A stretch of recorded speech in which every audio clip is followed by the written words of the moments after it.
আমরা এই মুহূর্তে আছি চন্দ্রপুর সীমান্তে, যেটা লালমনিরহাট জেলার কালীগঞ্জ উপজেলায় অবস্থিত। আমরা এখন কথা বলবো চন্দ্রপুর ইউনিয়নের ছেলে কৈলাসচন্দ্র রায়। সীমান্ত তার খুব পরিচিত একটা জায়গা, যেহেতু এই গ্রামে এই সীমান্তের পাশেই তার বড় হওয়া। আমরা তার থেকে শুনব। আদাব, আমি যেটা বলতে চাই, এখানে ইন্ডিয়ান ক্যাম্প আছে এবং নদী আছে, দুই দেশের সীমান্ত রেখা আছে এবং পিলার আছে। ইন্ডিয়ান মানুষ ওইদিকে তারা আবাদ করে এবং বাংলাদেশের মানুষ এইদিকে আবাদ করে। এখানে ধান, ভুট্টা, আলু এবং তামাকও আবাদ করা যায়, সেরকম পরিবেশ। ইন্ডিয়ান বিএসএফ ওইদিকে ডিউটি করে আর বাংলাদেশের বিএসএফ এইদিকে ডিউটি করে, বাংলাদেশের বিজিবি। আর দুই দেশের মধ্যে যে বৈষম্য একটা সম্পর্ক, সেই সম্পর্ক এখানে অটল আছে এবং এখানে কোনো ধরনের কোনো বিশৃঙ্খলা আজ পর্যন্ত হয়নি। কারণ আমি এই স্থানে প্রতিনিয়ত আসি এবং আমারও আবাদ করার মতো জমি এখানে আছে।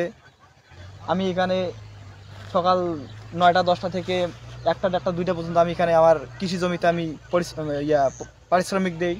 আমি সর্বক্ষণে এখানে থাকি এবং এখানকার পরিস্থিতি আমার বেশ ভালো লাগে। কারণ ওইদিকে ইন্ডিয়ান লোকজন কাজ করে বা বাংলাদেশি লোকজন এইদিকে কাজ করে, আমাদের মানে এই দৃশ্য দেখে খুব ভালো লাগে। কারণ দুই দেশের একটা যে সুসম্পর্ক, এই সম্পর্ক অবশ্য বহালে আছে। দেশে যে যাই বলুক যে বাংলাদেশ ভারত বিতর্কে যাবে বা যুদ্ধ লাগবে, এরকম কোনো আশঙ্কা। এই যে চন্দ্রপুরের হিন্দু মানে হিন্দু সম্প্রদায়, আর এদিকে যে ইন্ডিয়ান বর্ডারের এই পাশের যে ইন্ডিয়ান হিন্দু সম্প্রদায়ের সঙ্গে যে সম্প্রীতি, যে সম্পর্ক, সেটা বজায় থাকে কিনা, বা মুসলিমরা যারা এখানে কাজ করতে আসে ইন্ডিয়া থেকে, কোনো ধরনের অসুবিধা হয় কিনা আপনাদের মধ্যে? এখানে হিন্দু হোক মুসলমান হোক এই ধরনের কোনো এখনো বৈষম্য সৃষ্টি হয়নি জাতিগত। ওই দিক থেকে মনে করো ইন্ডিয়ান মুসলিম লোক আসে, তারা এখানে কৃষি জমিতে আবাদ করে নিয়ে চলে যায়, বা এই দিকের বাংলাদেশের লোক যে ওই দিকের জমির ফসল ক্ষতি করবে তা না।